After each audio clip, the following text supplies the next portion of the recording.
दिशा दुल्हन बनी फूलों की सेज पर बैठी घबराए जा रही थी। इन अमूल्य क्षणों में हर नई नवेली दुल्हन जो कुछ सोचकर लाज से छुई मुई होती है और हर आने वाले पल में उस सपनों के राजकुमार के कदमों की आहट की बाट जो होती है, जो आगे से बढ़कर उसे अपनी बाहों में भरकर उसे जीवन की अमूल्य निधि से सरोबार कर देगा। ऐसा किसी भी प्रकार का भावनात्मक आंदोलन उसके अंतर में प्रस्फुटित नहीं हो रहा था। वो तो चाह रही थी कि वो पल वहीं ठहर जाए, समय की गति थम जाए और वह किसी घटनाक्रम का हिस्सा ना बने। दोनों घुटनों में थोड़ी टिकाए वह अतीत के पन्ने पलटने लगी, जिस पन्ने पर उसके पापा अखबारों में से वर ढूंढने के लिए पते ढूंढकर 2-3 पत्र डाक में हर हफ्ते डाल ही देते थे। पापा को कोई रिश्ता जच नहीं रहा था। तभी कैप्टन विशाल का पत्र आया जो उन्हें जच गया। उन्होंने मौका हाथ से जाने नहीं दिया। दिल्ली के एक बढ़िया होटल में विशाल और दिशा को मिलाने का प्रोग्राम बनाया गया। दिशा को विशाल पहली नज़र में ही भा गया। वह बहुत स्मार्ट और खुले स्वभाव का था, लेकिन साथ ही दिशा को कुछ खटक रहा था जो उसे रोक रहा था। क्या, वह समझ नहीं पा रही थी। उसे मन का वहम समझ वह संयत हो गई। उधर विशाल को भी दिशा बहुत पसंद आ गई थी। रिश्ता पक्का हो गया। विशाल के पास बस यही छुट्टियां थी, सो 15 दिनों के भीतर शादी का मुहूर्त निकाल लिया गया। शादी की जोरदार तैयारियों में किसी को भी कुछ सोचने की फुर्सत ही कहाँ थी। शुभ दिन में शुभ मुहूर्त पर रिश्ते नातेदारों व दोस्तों की भीड़ में दिशा दुल्हन बनी डोली से उतरी।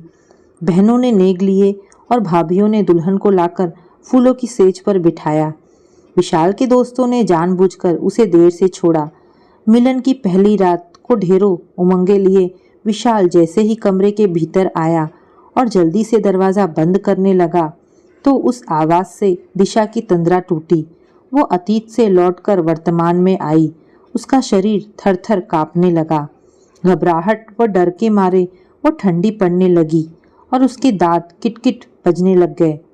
विशाल ने जब यह सब देखा तो बहुत ही प्यार से उसे पकड़कर कुछ कहना चाहा कि तभी दिशा ने जोर से झटककर उसे अपने से दूर कर दिया।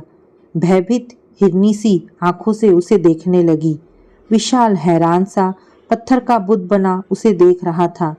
वह इस अप्रत्याशित व्यवहार का कोई कारण नहीं समझ पा रहा था।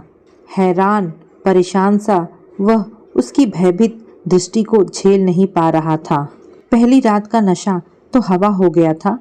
दिशा चिल्ला रही थी, ना ना, मुझे हाथ ना लगाना, मेरे पास ना आना। बोलते बोलते वो धीरे धीरे पीछे चलती हुई दीवार से सटती चली गई थी।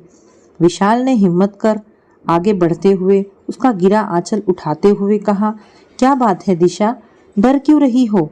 चलो भाई, नहीं लगाता हाथ, आओ बैठो, डरो मत। यह कहकर विशाल आगे बढ़ा ही था कि दिशा चीखी, आगे मत बढ़ना, सिर फोड़ दूंगी तुम्हारा। उसे कुछ होश नहीं था। घर में ढेरों रिश्तेदार थे। उनका ध्यान आते ही विशाल ने चुपचाप कदम पीछे हटा लिए। उसकी समझ तो मानो घास चरने चली गई थी। उसके मीठे स्वप्न टूटकर बिखर गए थे। मौके की नजाकत को समझते हुए वह कमरे से बाहर निकला। वह छिपता छुपाता ऊपर टेरेस पर चला गया। वहीं वह सारी रात सिगरेटें फूंकता रहा। दिशा का अप्रत्याशित व्यवहार उसे भीतर तक जख्म दे गया था। उसके भीतर हाहाकार मचा हुआ था। रात के पिछले पहर जब वह कमरे में दबे पांव लौटा तो देखता क्या है कि दिशा वहीं फर्श पर बेसुध सी सोई पड़ी थी। विशाल ने डरते हुए उसे धीरे से उठाकर बिस्तर पर डाल दिया। वह स्वयं पास पड़े सोफे पर लेट गया और मानो वह बहारों की रात उसके जीवन में ऐसी होगी उसने कभी ख्वाब में भी नहीं सोचा था। पास ही टेबल पर रखे शगुन के 2 गिलास दूध के विशाल ने उठाकर पी लिए, जिससे सुबह माँ को सब कुछ स्वाभाविक लगे। अगले दिन दोनों हनीमून पर मनाली के लिए चल पड़े। शिमला तक हवाई जहाज से, उसके आगे टैक्सी से। विशाल ने सोचा शायद दिशा नर्वस हो गई थी। अब घर से दूर शिमला के प्राकृतिक माहौल में सौंदर्यमयी छटाओं के बीच उसके नवजीवन की नींव रखी जाएगी। उसने पुनः ढेरों स्वप्न सजाने आरंभ कर दिए। यहाँ पहुंचकर दिशा हंसती, खिलखिलाती, दौड़ती, ढेरों तस्वीरें खिंचाती रही। दोनों घूमने जाते, बाहर खाना खाते, पर होटल पहुंचते ही वो फ्रेश होकर झट सो जाती।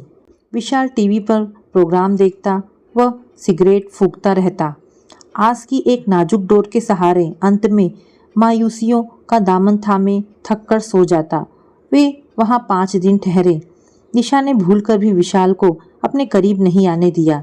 एक आध बार विशाल ने हंसी हंसी में उसके करीब जाने का यत्न किया, लेकिन दिशा घबराकर पीछे हट गई और पूछने पर कोई कारण भी नहीं बताया। विशाल के धैर्य का बांध टूट गया। आखिरी दिन उसने जबरन दिशा से इसका कारण पूछना चाहा तो दिशा होटल के लॉन में भाग गई। लोकलाज से भरा विशाल मन मारकर हनीमून से वापस घर लौट आया। उसके अगले दिन दिशा मायके फेरा डालने चली गई। मम्मी पापा के कहने पर वो दिशा को 2 दिन बाद घर वापस लिवा लाया, लेकिन विशाल का खोया खोया और सूखा चेहरा उसके मम्मी पापा से छिप न सका। विशाल के पापा रात को खाना खाने के पश्चात सैर करने के बहाने विशाल को साथ लेकर लंबी सैर को निकले। रास्ते में पापा के पूछने पर उसने उन्हें सारी बातें बताई। वह उनके कंधे पर सिर रखकर रो पड़ा। पिछले 10 दिनों से जिस अंतर्वेदना को वह घुट घुट कर सह रहा था, आज पापा का कंधा उसे संबल दे रहा था। सब जानकर पापा भी परेशान हो गए थे। इकलौते बेटे का दुख उनसे भी सहा नहीं जा रहा था। कितने प्रसन्न थे वे अपने बेटे का विवाह इतनी धूमधाम से करके, और यहाँ बेटा इतना दुखी। खैर, विशाल की मम्मी से सलाह करके उन्होंने दिशा को अपने पास बुलाया और पूछा कि क्या उसे कोई कष्ट है। जवाब में दिशा ने चुप्पी साधे रखी।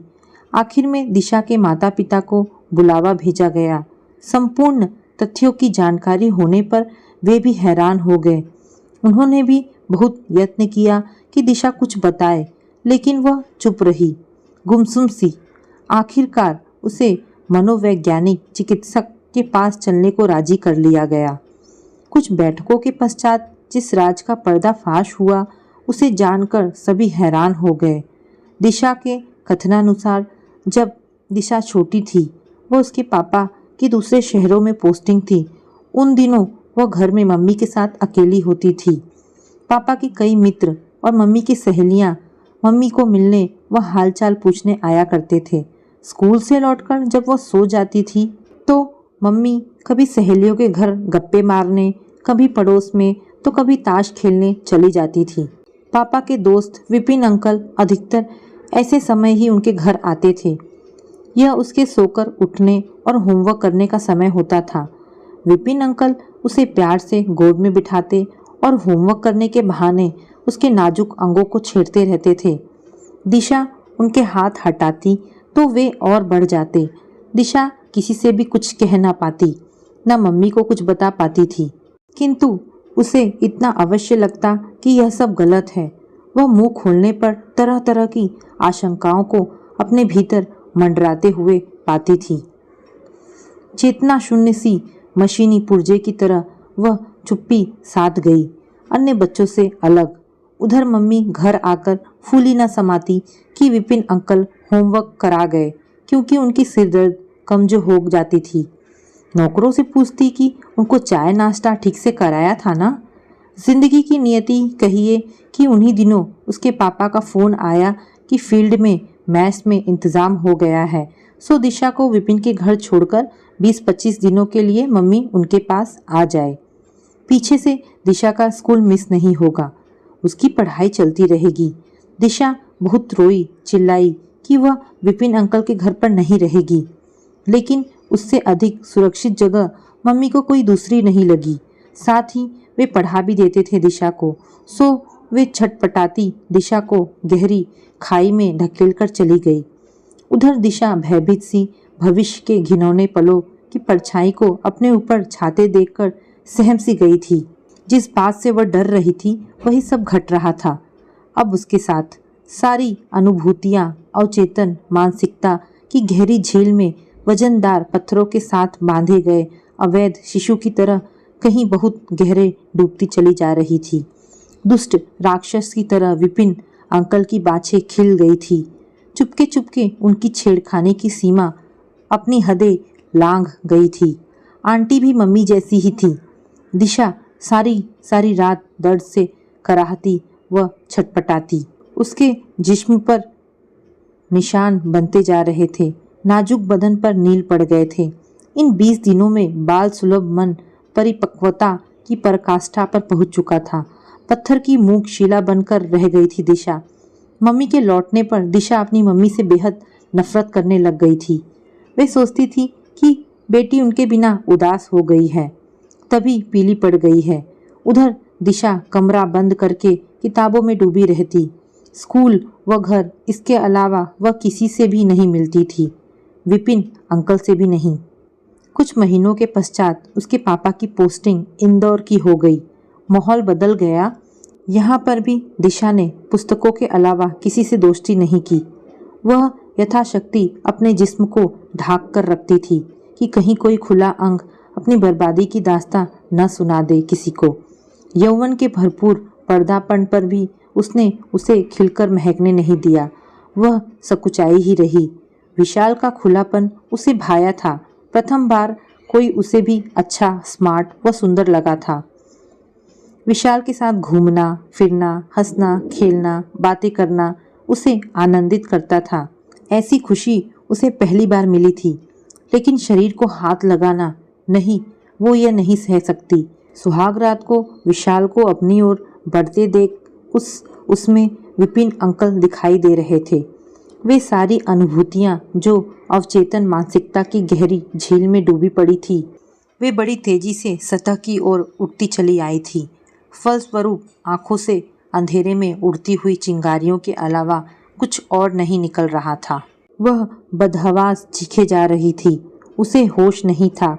यह सब सुनते हुए दिशा की मम्मी का रो रो कर बुरा हाल था। उसके मम्मी पापा आत्मग्लानि से भर उठे थे। दिशा के मम्मी पापा स्वयं को कसूरवार मान रहे थे, क्योंकि आज उनकी बेटी की जो हालत है उसके जिम्मेदार वे स्वयं है। बेटी के साथ जो भी हुआ उसमें विपिन के साथ साथ वे लोग भी गुनाहगार थे। दिशा के नयन सरोवर का तो सारा जल कब से सूख चुका था। दिशा के मम्मी पापा ने उस दुष्ट राक्षस विपिन को सजा दिलवाने के लिए आगे कदम बढ़ाया। उन्होंने उस पर केस किया और उस राक्षस रूपी इंसान को सजा भी हुई। लेकिन दिशा जीवन पर्यंत इस रोग से ग्रसित रही। मनोवैज्ञानिक, चिकित्सक व अन्य सब ने भी उसे बहुत समझाया, लेकिन सब निरर्थक रहा। विशाल के मम्मी पापा ने विशाल को समझाया कि वह दिशा से तलाक लेकर नए जीवन की शुरुआत करे, लेकिन विशाल दिशा को चाहने लगा था। वह उसे इस हालत में छोड़ना नहीं चाहता था। वह अपने प्यार के मरहम से दिशा के मन पर लगे घाव को मिटाना चाहता था। 2 वर्ष के अथक इलाज के बाद दिशा के मन पर लगे घाव भर गए। यह सब विशाल और उसके मम्मी पापा के प्यार और विश्वास के कारण ही सफल हो पाया था। दिशा आज भी सोचती है, अगर विशाल जैसे जीवन साथी का साथ ना मिला होता तो बालकुंठा ने उसकी जीवन भर की खुशियों को ऐसा पूर्ण विराम लगा दिया था कि वह जीवन पर्यंत एकाकीपन के अंधकार में सिसकती रह जाती। तो दोस्तों, ये कहानी यहाँ पर समाप्त होती है। आपको ये कहानी कैसी लगी? अगर आपको ये कहानी पसंद आई हो तो प्लीज़ इसे लाइक एंड शेयर करें। धन्यवाद दोस्तों।